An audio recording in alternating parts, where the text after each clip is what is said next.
monogenéticas, dentro de las cuales vamos a dividirnos en dos grandes grupos, que son las enfermedades cromosómicas, no, tres grandes grupos, son las enfermedades cromosómicas, las enfermedades monogénicas y las enfermedades multifactoriales. Dentro de ellas, tal vez las cromosómicas son las que ustedes ya han visto de alguna manera u otra en biología celular y genética, ya que son anomalías asociadas a problemas con la segregación de los cromosomas. Entonces estamos hablando ya de cantidades grandes de ADN, más que nada ligadas a la capacidad cromosómica o el tamaño cromosómico, ¿no? Bien. A diferencia de estas, las monogénicas, como su nombre indica, monogénicas, se basan en la pérdida de función o la ganancia de función exacerbada de un único gen, el cual desequilibra todo un proceso metabólico que conlleva una enfermedad. Y finalmente las enfermedades multifactoriales, que como su nombre indica, están acompañadas tanto de factores genéticos como de factores ambientales, en donde puede entrar un número más grande de enfermedades, incluyendo en este caso algunas bases del cáncer, ¿no? Independientemente de ello, uno de los conceptos básicos a entender es de que si bien las enfermedades genéticas son fascinantes, son raras de encontrar en comparación a enfermedades mayoritariamente a causa de factores ambientales. Normalmente en su práctica clínica lo que ustedes se van a encontrar es que en algunos casos pistas o sospechas de que una persona pueda tener ciertos problemas por herencia familiar, que puedan encontrar por ahí uno que otro síndrome de Down, que puedan encontrar ahí un otro caso de esquizofrenia que vaya a tener algún impacto por segregación familiar. Si bien en el Perú, en la Consejería Genética de Enfermedades, todavía recién está dando pasitos de bebé, un ejemplo claro es, no me acuerdo si fue el año pasado, del año pasado, en el que salió un caso en las noticias de un niño con lo que le llamaban la piel de mariposa o el síndrome de mariposa, que su piel tenía una especie de comportamiento de no poder regenerarse correctamente. Y es una enfermedad genética, ¿no? Pero, ¿a qué altura de su vida llegó la criatura a viajar a Lima al Instituto Nacional de Salud para que le hicieran el estudio genético? Ya a los 8 años. Pasó 8 años de su vida y la mamá decir, un niño nació así. Nadie me ha dado razón, porque eso es lo que decía. Nadie me ha dicho qué enfermedad es. Y esa enfermedad es conocida, solo que no es conocida acá. En ese sentido, entonces, todavía recién como que se está adoptando lo que es la consejería genética, averiguando un poco más de las enfermedades genéticas. Si quieren, si nos da tiempo hoy, podemos ir a chismear un poco a la página del INS, del Instituto Nacional de Salud, del INS, en donde vamos, o el INEM, por ejemplo, el INEM es más común, que es el Instituto Nacional de Neoplasias, en donde podremos encontrar qué estudios genéticos son capaces de hacer el INEM para detectar enfermedades. Se van a dar cuenta que, si bien no son poquitos, son muy limitados, ¿no? Y normalmente estamos hablando de Lima, implicando de que acá no se estudia todavía mucho lo que es detección de enfermedades genéticas. Pero a pesar de que son enfermedades consideradas raras, son enfermedades que son importantes detectar, ya que van a ser difícilmente curables, solamente tratables o evitables, ¿sí? Bien, entonces vamos a empezar con las enfermedades cromosómicas. Como su nombre lo indica, van a ser anomalías cromosómicas. Y entrando en contexto con el examen que hemos tenido de primera fase, algunos de ustedes, para ponerme ejemplo de lesiones, me han puesto enfermedades como que hubiéramos hecho este tema antes de dar el examen.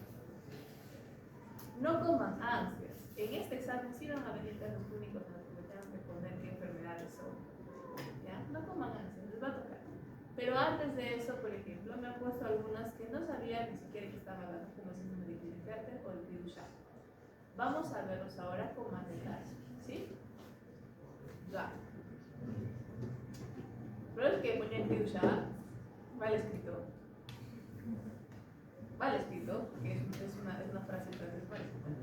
Y no me ponían exactamente por qué. De repente el virus SHA tenía todas las mutaciones todavía se puede ver en el mundo. Entonces, dentro de las enfermedades cromosómicas, lo importante es reconocer cuando tenemos lo que se denominan segregaciones equilibradas y segregaciones desequilibradas. De hecho, existen muchas maneras en las cuales podemos jugar y afectar a los cromosomas.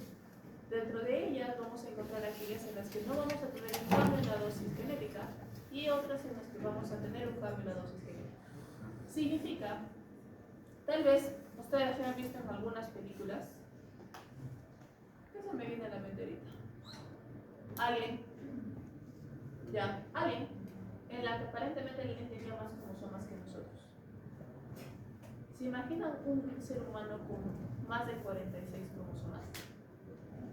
Sería algo normal de ver, sería algo fácil de ver. Nuestro organismo se ha desarrollado para tener una dosis genética correspondiente a 46 cromosomas, 44 autosomas y 2 cromosomas sexuales. Y nuestros genes se reparten no indistintamente en todos esos cromosomas. ¿Qué significa? Que normalmente los genes asociados a una característica fenotípica específica, que puede ser la altura, el color o el cabello en general, ¿no? Forma, grosor, color, largo, inclusive algunas personas que genéticamente no pueden crecer su cabello más allá de un cierto tamaño, y eso depende mucho de su genética, ¿no? De cómo se desarrollan sus células. Y otras personas que pueden crecer un poco más, ¿sí? Ahora, por ejemplo, con el renacimiento de la era del fitness, bueno, todo deriva. El renacimiento de la era del fitness, estamos viendo de que dicen mucho a las chicas y los chicos, ¿no? No importa cuántos vayan al gym, si no tienen la genética, hay ciertas cosas que no van a desarrollar, ¿sí? Eso sí lo hemos escuchado en algún momento. Chicas y chicos, ¿no? Entonces, hasta cierto punto sí, hay ciertos factores que viajan juntos. Sin embargo, siempre vamos a tener dos copias de algo, por tener dos cromosomas. Nuestro cuerpo se va a encargar de mantener la dosis genética de expresión, es decir, no siempre vamos a tener las dos copias funcionando. A veces tenemos procesos epigenéticos como metilaciones que apagan un gen o acetilaciones que prenden un gen para tener más de una copia, o simplemente trabaja una copia y la otra está de reserva, que es lo que le llaman la dosis genética. ¿Por qué? Porque es importante que tengamos una determinada cantidad de proteínas que desarrollen procesos metabólicos. Si hay de más, los procesos pueden cambiar. Si hay de menos, los procesos también pueden cambiar. Entonces, cuando tenemos un cambio en la dosis genética, forzamos al cuerpo a tener de más o de menos. Significa de que tiene que contar por una tercera copia de un gen que antes no existía. Y eso puede llevar a enfermedades. Y por eso se le llama el cambio en la dosis genética. Mientras que en los casos de no perder esta cantidad o esta dosis genética, que son las segregaciones equilibradas, que no son muy pocas, vamos a jugar con el genoma de tal manera de que se van a silenciar ciertas partes del cromosoma, se van a mover ciertas partes del cromosoma. Técnicamente hablando, no hemos cambiado la cantidad de información que tenemos, pero la mutación va a hacer de que algunos genes cambien su función igual. ¿Sí? Entonces, vamos a ver qué podemos encontrar, por ejemplo, las enfermedades cromosómicas por segregación abnormal, que como su nombre lo indica son aquellas que durante la meiosis, puede ser durante el crossing over, puede ser durante la separación de los cromátides para las células hijas, vamos a tener una separación incorrecta, una combinación incorrecta, ¿sí? Y esto va a llevar a que agreguemos un cromosoma, una cromátide de más, agreguemos una cromátide de menos, agreguemos media cromátide de más y así sucesivamente, en donde vamos a encontrar enfermedades que son las más comunes como las trisomías. La trisomía 21, también conocida como el síndrome de Down, ¿sí? Que no cuenta como una duplicación. Ok. Luego tenemos lo que son los síndromes recurrentes, en los que vamos a encontrar una serie de componentes que, como su nombre indica, van a repetirse varias veces, a veces de generación en generación, a veces dentro de las células a medida de su división, que pueden englobar de lesiones, que pueden englobar duplicaciones, que pueden englobar inserciones, entre otros. Las idiopáticas, como su nombre indica, no se sabe de dónde vinieron, de dónde van, simplemente aparecieron. Significa también de que no tienen un origen específico ni una razón de ser específica. Tampoco se puede predecir en qué circunstancias el feto va a tener este tipo de segregaciones, por lo tanto no es directamente hereditario, más podría llamarse congénito, es decir, que se adquiere durante el desarrollo embrional. Familiares desequilibradas, acá tenemos otro camino totalmente distinto. Esas, como su nombre indica, van a ser cambio en la dosis genética, ya sea a más, ya sea a menos, normalmente heredable de padres a hijos. Y finalmente la impronta genómica, que es un evento exclusivamente epigenético, es decir, vamos a tener un proceso o un patrón de silenciamiento genético a nivel cromosómico que va a afectar a la persona y que en algunos casos puede heredarse de uno de los padres.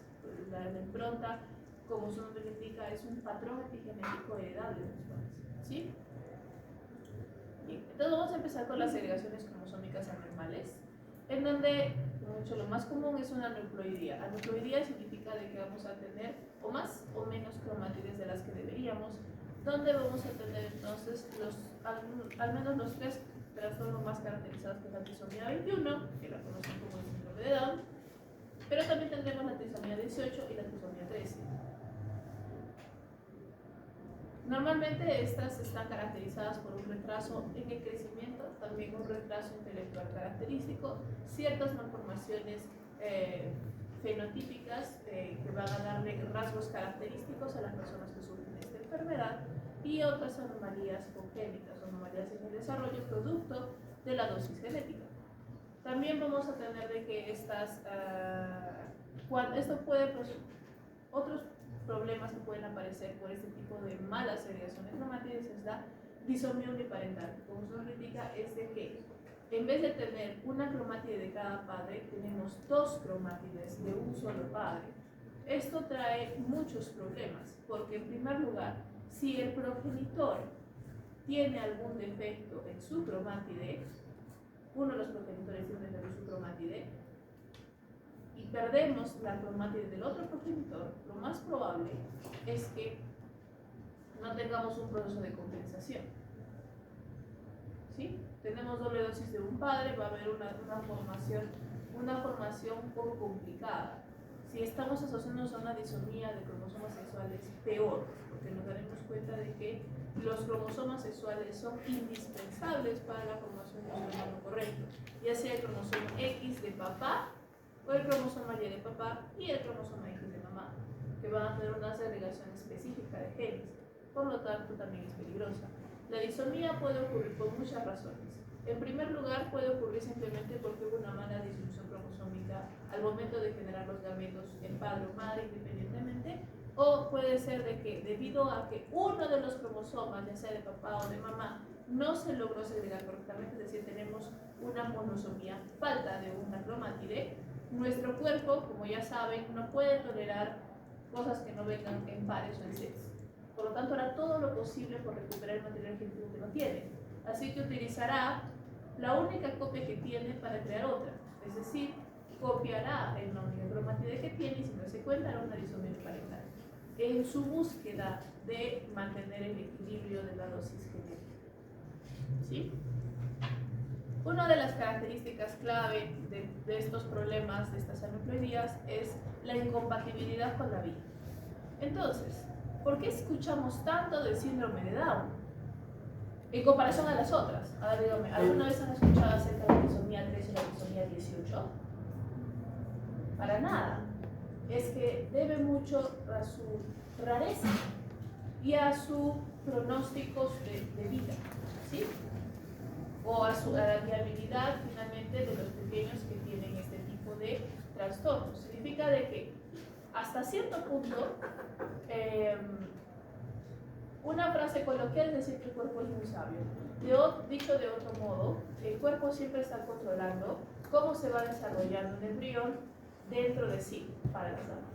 Significa de que si en algún momento este pequeño fetito deja de ser viable, compatible a vida, vamos a tener un aborto espontáneo, es decir, vamos a eliminar lo que en otras circunstancias sería una pérdida de recursos, porque tienen que pensar, y esto ya es un pequeño chiste semifunable, los embriones son un parásito dentro de las mamás, que queda medio funable.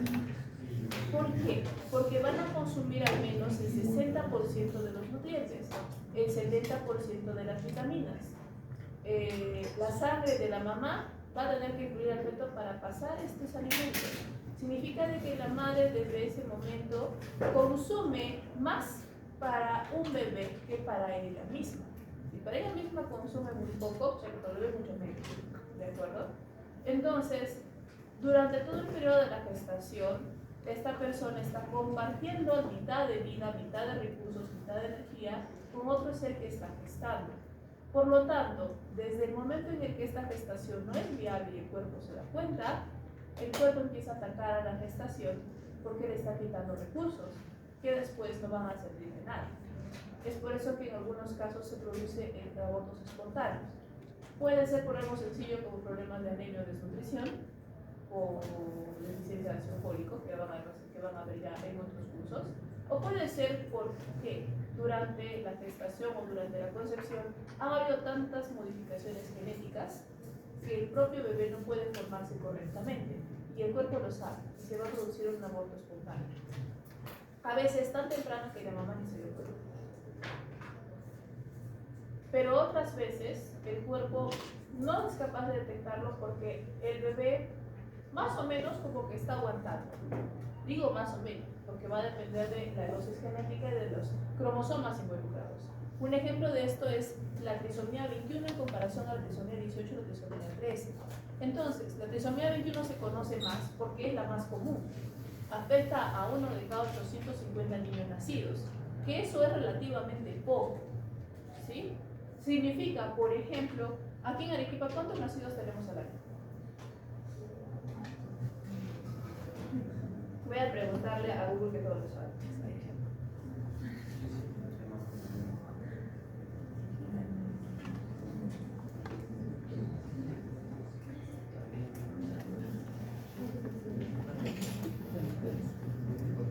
Ya, el número, en el 2024, el número de nacimientos fue de 1584. ¿Sí? Aprox 1600 a 1700. ¿Ok? Por los que no se cuentan en altura, porque normalmente como ahí no hay muchas cosas de salud, las mamás suelen dar a luz en casa por la lejanía de zona, y eso implica de que, hasta que hagan el registro civil, va a pasar un rato, ¿ok? Así que estamos contando mucho menos, estamos alrededor de 1600. 1600 significa de que existe la probabilidad por año de que salga de 1 a 2 niños con síndrome de Down solo en Arequipa, por el 1 en 850. ¿Sí? Imagínense una población un poco más grande.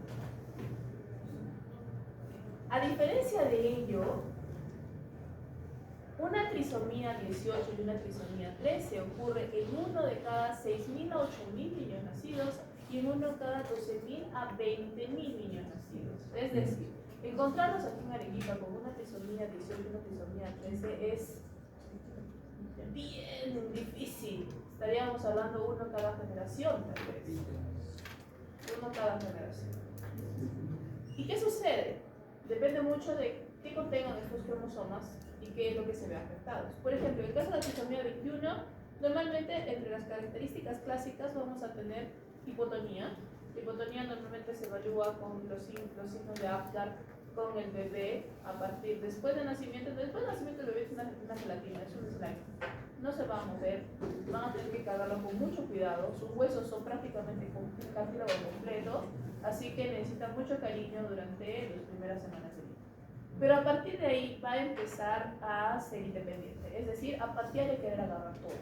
Por lo tanto, un bebé va a tener la costumbre de patear, de levantar las manitos y levantar el cuello. Una de las señales de Apgar es que si nosotros hacemos esto, el bebé va a ser así como que va a querer agarrar algo, va a levantar la cabeza, ¿por qué me tira? Así que dale. Pero los bebés con hipotonía no hacen nada. Si le sueltan el cuellito se va. Donde la acción normal es sostener el cuello. Falta de fuerza muscular, hipotonía. Talla baja, piel laxa en la nuca, también es característica acá. Pliegue palmar, que le llaman la mano ligeramente simiesca, significa de que acá en vez de tener este espacio tendremos como que una partición completa de acá a acá. Imagínense la mano de un chimpancé, ¿sí?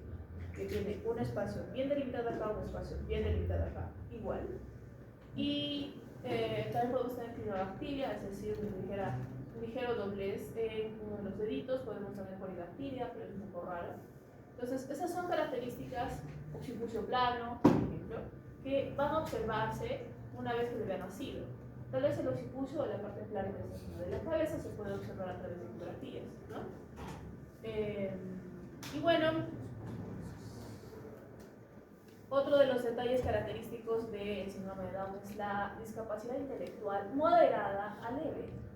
¿Qué significa? Que esta persona va a tener dificultades en desarrollo cognitivo, dificultades que con un poco más de trabajo pueden sobrellevarse hasta cierto punto. Es decir, una persona con síndrome de Down puede ser relativamente independiente, lo suficiente como para poder tener un trabajo, para poder vivir solo, para poder tener hijos, para poder tener una relación amorosa, pero siempre con vigilancia constante, aunque sea lejana, ¿sí?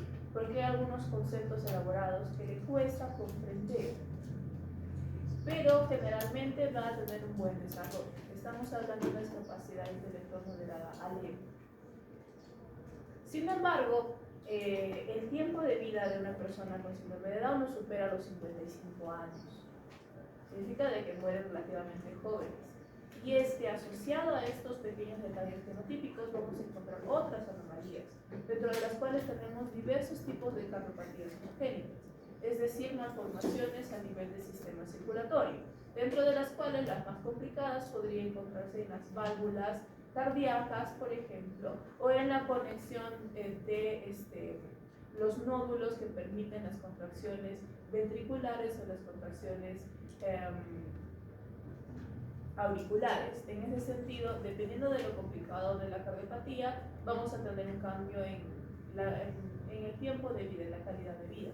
Otros de los problemas generales que pueden tener los niños con síndrome de Down es atresias duodenales y fístulas esofágicas. Ambos procesos van a ser malformaciones congénitas que seguramente van a terminar viendo en embriología, si es que no lo han visto todavía. Pero para mencionarlo de forma resumida, va a ser una formación interrumpida o semi-interrumpida del esófago o del duodeno. ¿Qué significa? El sistema digestivo pueden imaginárselo como una larga tubería que empieza en la boca y termina en la parte inferior, por ejemplo, en el recto, ¿sí? Ininterrumpida.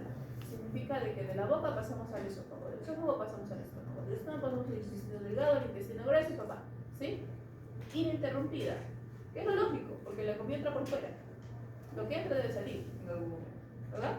Que van a ser lo que no consumimos de los alimentos, que son nuestros desechos. Ahora imagínense por un instante de que nuestro esófago, acá, se quedó hasta acá, es decir, el tejido epitelial se cerró y luego se vuelve a abrir para conectarse con el estómago.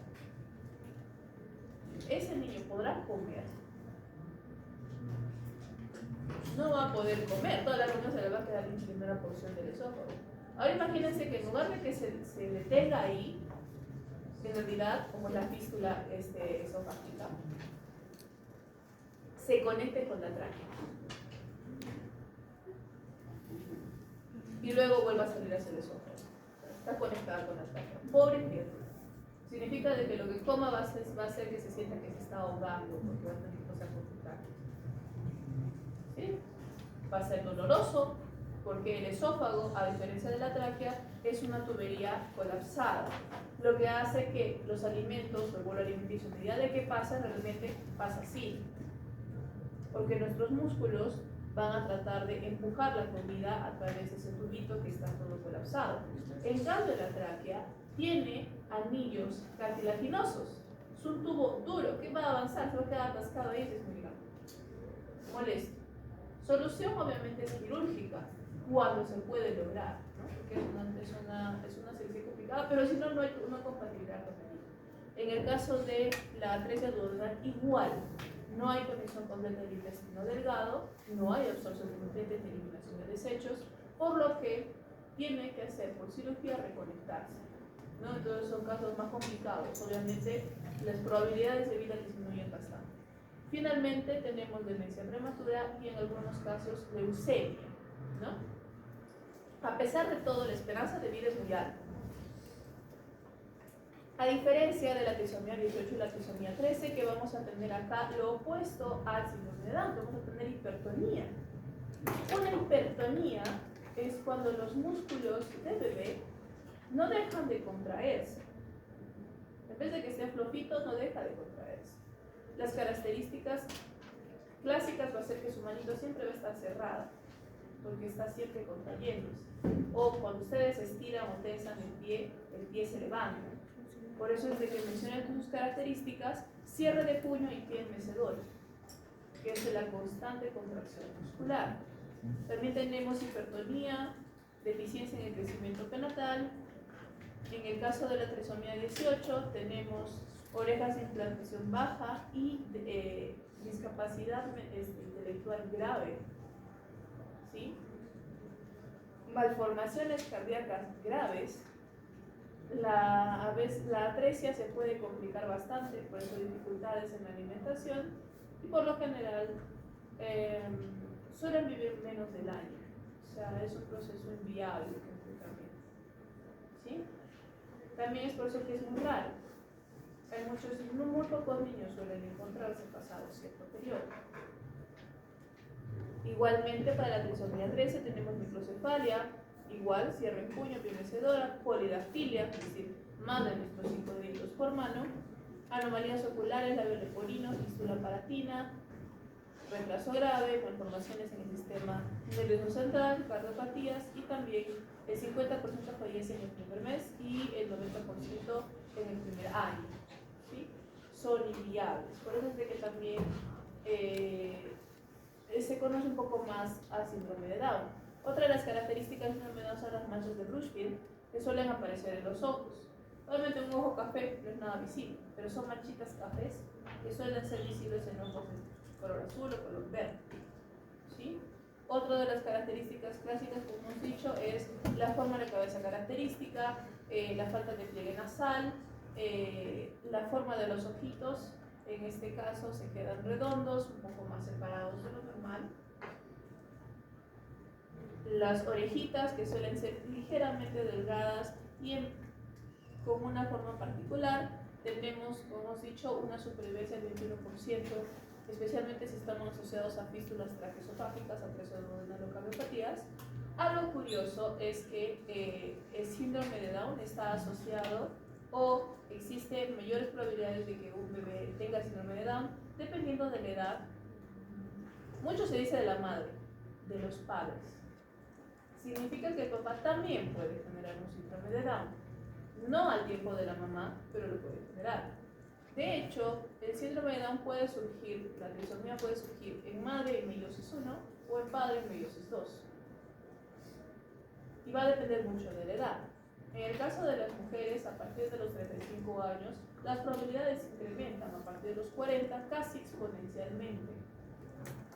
En el sentido de que en este periodo es mucho más probable que el desarrollo se vea interrumpido, existan anomalías congénitas o el desarrollo de los óvulos, especialmente su maduración, pueda verse afectada ya por ciertas características hormonales producto de la edad de la mujer. Es por eso que normalmente cuando tienen a partir de los 35 años no se recomienda tener hijos, se recomienda o también se recomienda llevar un embarazo o un proceso de fecundación más controlado, es decir, una fecundación asistida para un análisis de embriones, etcétera, etcétera, para evitar justamente la aparición de estos síndromes. En el caso del varón es a partir de los 60 años, básicamente debido a que el varón no deja de producir espermatozoides toda su vida, básicamente toda su vida, empezando desde los 10 a 12 años. Y la gran diferencia es de que las mujeres van a tener un número delimitado de óvulos desde su nacimiento que van a ir madurando con ciertos periodos. De esa manera, cuando se acabe, la mujer entra en menopausia, capaz. ¿Sí? A diferencia de ello, en el caso de los varones, lo que van a tener en los túbulos seminíferos es células madre que están en constante división para producir espermatozoides. Por lo tanto, no tienen un número limitado al nacer, solo se van a producir.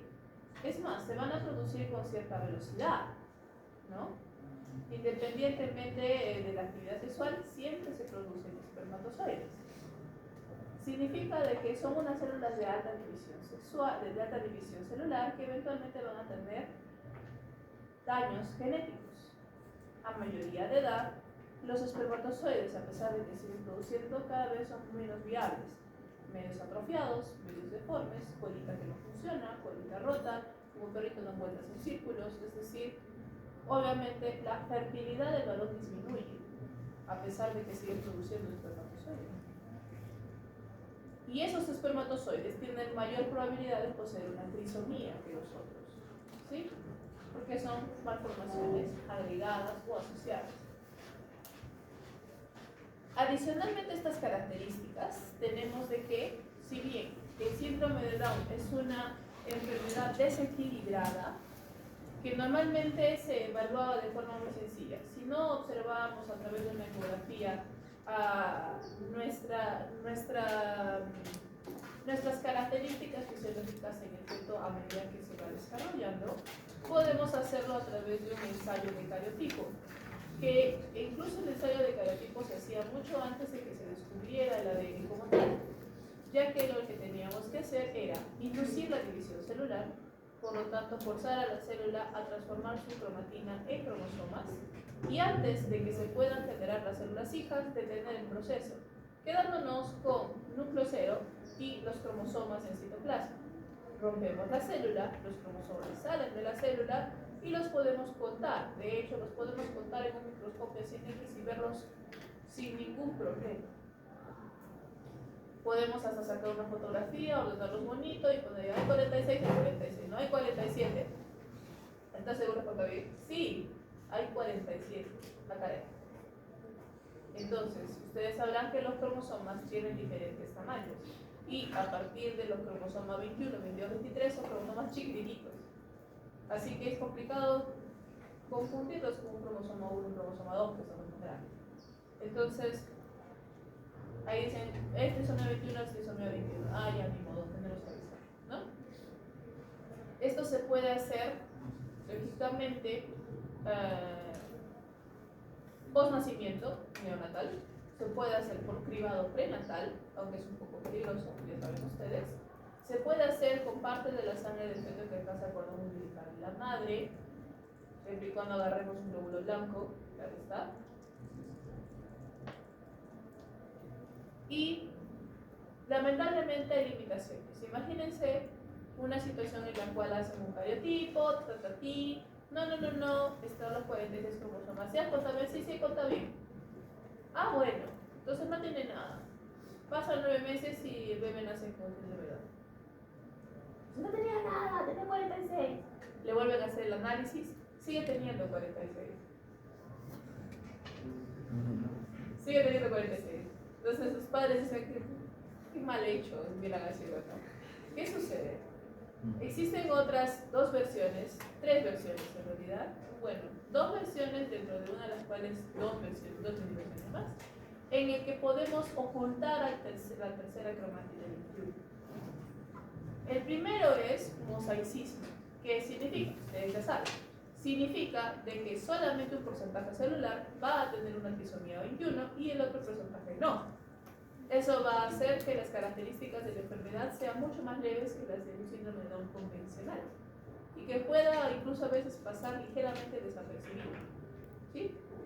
Aquí también complica un poco la trama porque si sacamos una célula sana, vamos a decir no tiene nada, y luego al siguiente análisis vamos a sacar y si tiene, y luego al siguiente análisis vamos a sacar y no tiene, ¿no? Porque no todas las células tienen la trisomía. Otro de los procesos así se llama o se conoce como el cromosoma robertsoniano. Entonces, aquí nosotros observamos, por ejemplo, el cromosoma 21, que como les había mencionado, es un cromosoma chiquitito, ¿sí? Chiquitito. En donde uno de sus bracitos, que se le llama brazo satélite, van a ser como unas antenitas de abeja que tenemos aquí arriba, que básicamente no tienen nada de genes. O sea, solo es ADN microsatélite, totalmente repetitivo, no codificado. ¿Y qué sucede? Cuando tenemos una trisomía 21,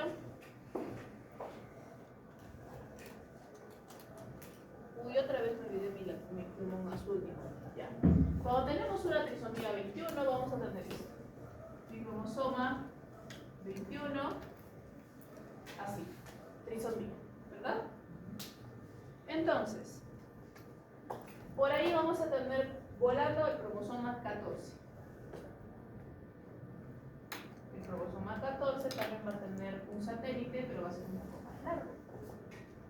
¿Sí? Con su par. ¿Qué va a suceder? Vamos a tener una translocación, es decir, ambos cromosomas, ambas cromátides van a perder su pequeño bracito satélite y se van a unir este bracito de acá formando el bracito corto de otro cromosoma. Y lo que vamos a observar va a ser esto.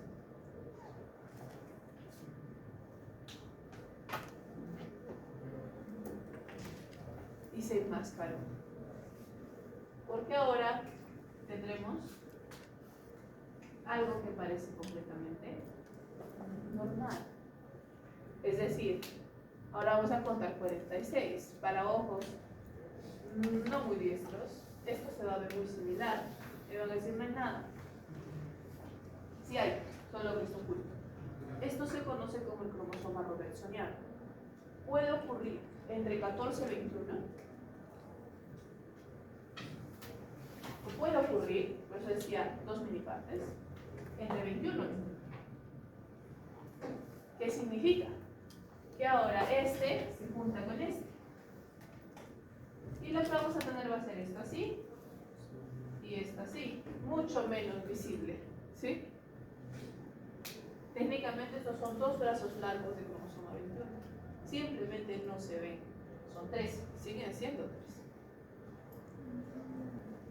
Esto es muy inhabitual.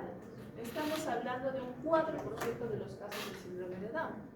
Y normalmente se va a mencionar de esta forma, ¿no? 46XXXY, en donde tenemos RO de robertsonal, cromosoma 14, cromosoma 21, más 21. O podemos tener cromosoma 21, 21, más 21. ¿Sí? En este caso, uniéndose brazo Q para ambos. ¿Sí? Que es el brazo largo.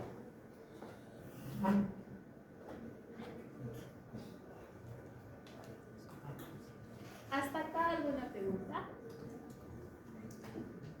O sea, básicamente el nombre de esa conjugación es RO 14, 21, Q 10, 15. Sí, más un todo. Y la 21 solo es más 21. O sea, no, cuando dicen más 21 es porque hay una trisomía, o sea, es un 21 extra. Pero lamentablemente cuando contamos solo hay 46, no se pone 46. Muy bien, tenemos un break de 5 minutitos.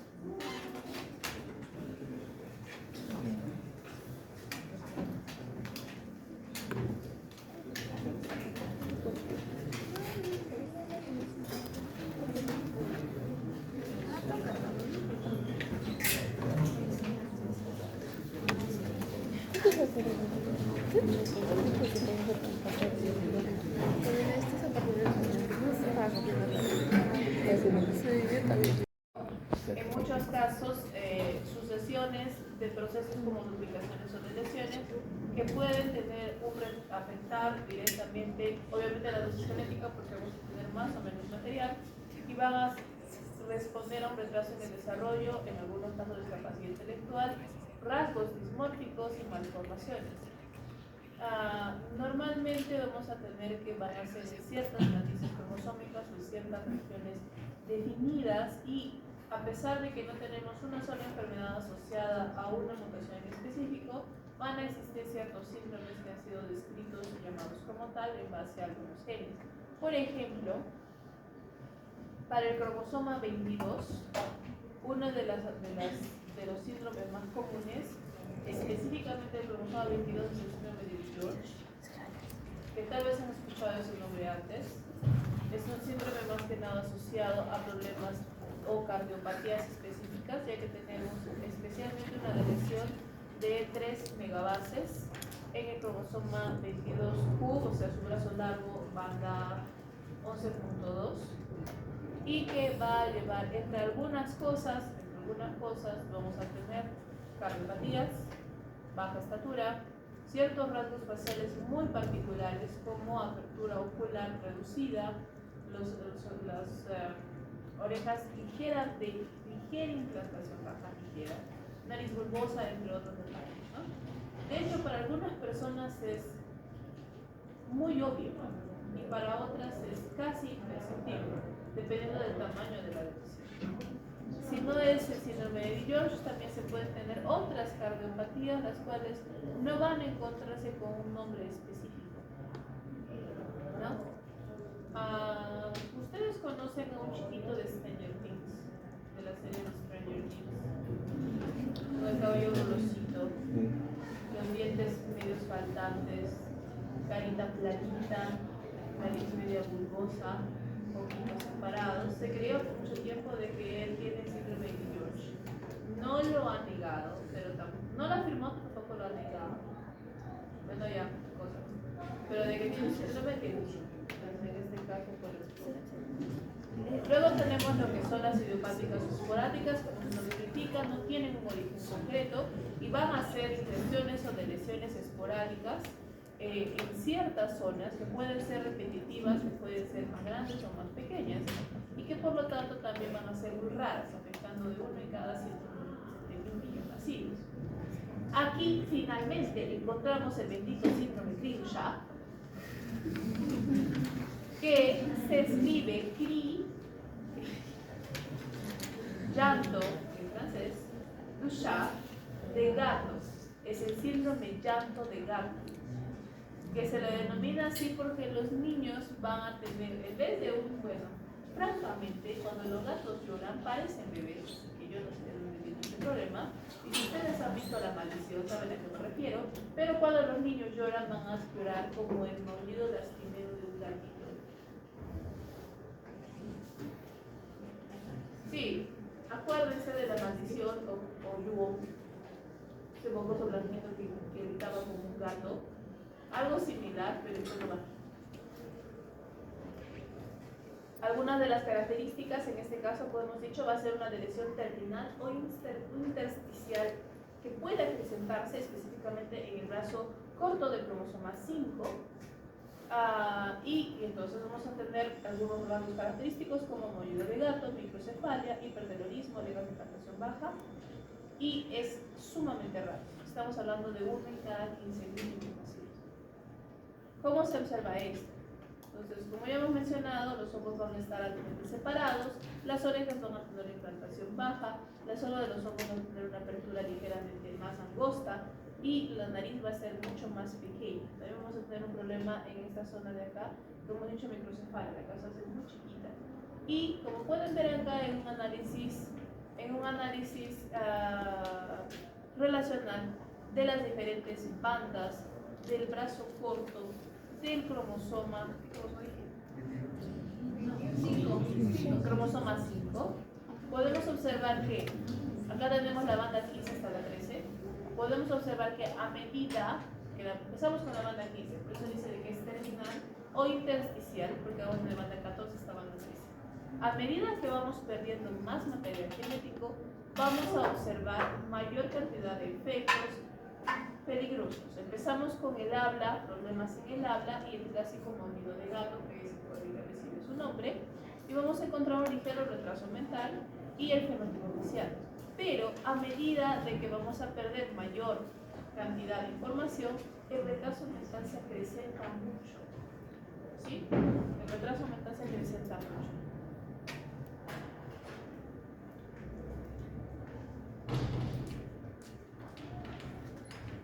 Ahora sí me pueden hablar de Crenshaw.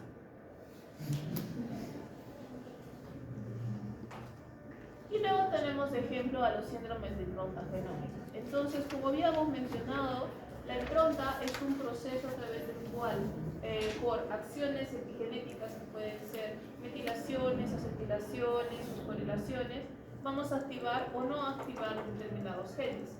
Este tipo de impronta o este tipo de perfiles son heredables tanto de padre como de madre. Lo que hace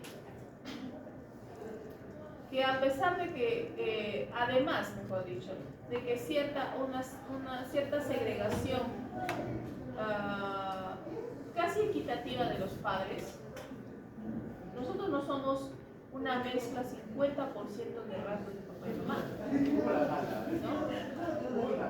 Había una... Bueno, eso ya es parte de mi juventud.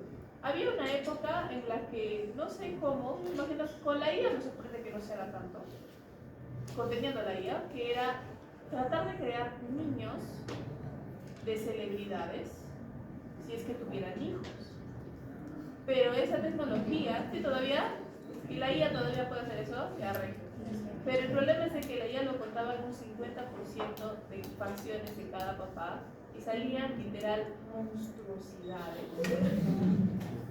monstruosidades que tú no sabías, tú lo veías raro.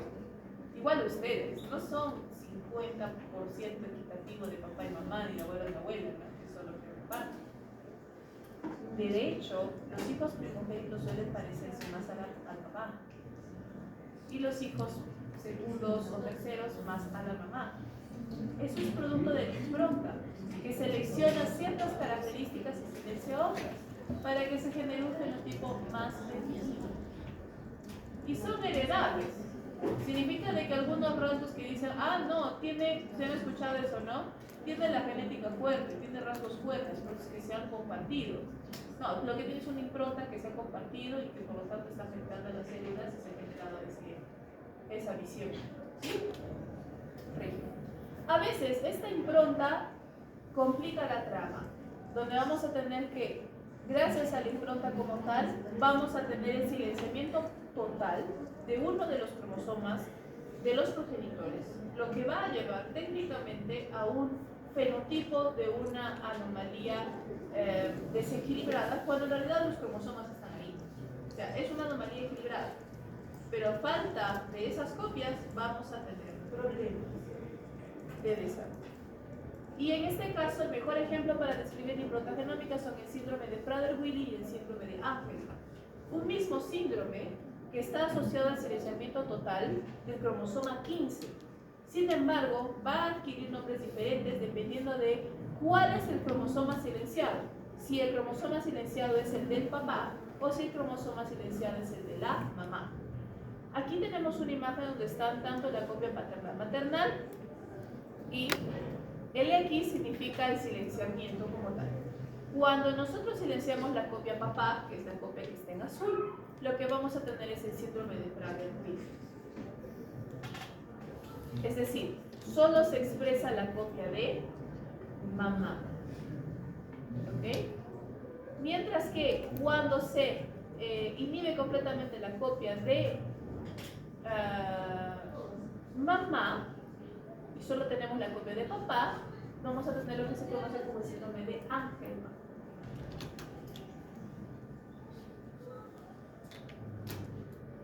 En el caso de Prader-Willi, como hemos dicho, en la ausencia de genes de origen paterno, solamente los del materno, y curiosamente, a pesar de que no es un cromosoma sexual, es el cromosoma 15, los hijos van a tener una característica femenina no correcta, ¿sí? A lo que se refiere que vamos a tener hipogonadismo, un mal desarrollo de algunos órganos sexuales, discapacidad de estatura corta, pies pequeños y manos pequeñas, ligera obesidad, hipotonía neonatal y algo muy interesante que es el consumo indiscriminado de alimentos. Y cuando digo consumo indiscriminado de alimentos, es consumo indiscriminado de todo. Son esas personas que pueden agarrar esto y empezar a comerse solo por comerse.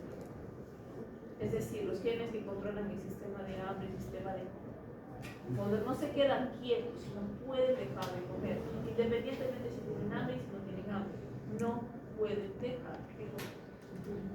Van a comerse las uñas, van a comerse lo que se encuentren en su camino. Históricamente había un señor así que fue capaz de comerse esta basura. ¿Sí? estamos hablando que ya es un síndrome inevitable. Normalmente, un síndrome de Prader-Willi se va a ver de esta manera. Como pueden apreciar, hipogonadismo, manos y pies pequeños. Vamos a tener a pesar de que es un niño, tiene una formación casi femenina. En realidad lo que tiene es una pérdida de formación masculina por la falta de la activación de la expresión del cromosoma materno. Y el opuesto, que es Angelman, es una niña, pero va a tener características ligeramente masculinas. Falta de la expresión del cromosoma materno. Va a tener de hecho una especie de visión casi androgénica, porque la niña, como pueden ver, el rostro es un rostro un poco más cuadriculado, frente amplia pero plana, las cejas o esta zona de acá, esta zona ocular de acá un poco baja, un poco abultada, lo que va a dar una cierta apariencia ligeramente masculina no definida, porque se conoce como un término androgénico. Igualmente las extremidades van a ser más largas, así como los pies y las manos. Hemos dicho, Angelman, ausencia de genes de origen materno, aspecto facial peculiar, baja estatura, discapacidad grave, convulsiones, risa incontrolable y no provocada. Por favor, no piensen en Joker. Ese no. No es de que de repente se ponga a reír como un mañana medio de mente. No. Va a ser una persona que hasta en un funeral está con una sonrisa. Y de ahí recibe su nombre Ángel, o los niños ángeles. Porque van a tener un rostro angelical, una disposición angelical también. Pero más que nada va a ser una incontinencia muscular en la cual estos músculos van a estar siempre contraídos y va a tener siempre la necesidad de reír o sonreír, independientemente de si se sienta mal, si se sienta enojado, si se sienta triste. ¿Sí? Y lo más curioso es que estos pacientes pueden tener una disonía uniparental. Es decir, otra manera de expresar la enfermedad es cuando, a diferencia de tener simplemente un problema de impronta en el que se ha silenciado uno de los cromosomas, uno de los cromosomas se pierde completamente y tenemos doble cromosoma materno o doble cromosoma paterno, en donde se produce exactamente lo mismo, solo la expresión de los cromosomas de un progenitor y por lo tanto este desarrollo característico, ¿no?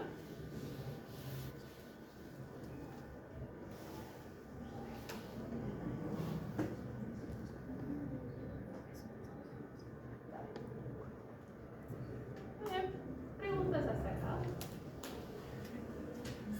Nada. Terminamos con la primera parte de anomalías cromosómicas. La siguiente clase vamos a ver anomalías cromosómicas sexuales. Eso va a ser muy interesante. Vamos a encontrar de todo. Hacer una clase que va a abrir nuestras mentes. ¿Y a quién les había prometido ahorita? El tiempo y vamos a entrar al INS.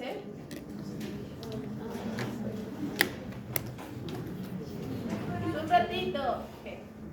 Eleni, dígame. Tengo una duda. Cuando hablamos de tandeo, por ejemplo, el tandeo U10, puede aparecer en otras bandas, pero siempre en el mismo cromosoma. O sea, el Q10 es como que el inicio del brazo azul. El inicio del brazo azul. Así que desde ahí se conectan los dos y generan un nuevo centrosoma. ¿Sí? O sea, a lo que se refiere con el cromosoma reversionario Q10, se refiere a los brazos largos, en la mano Q10 se van a unir y van a generar en ese punto. Todo lo demás se pierde.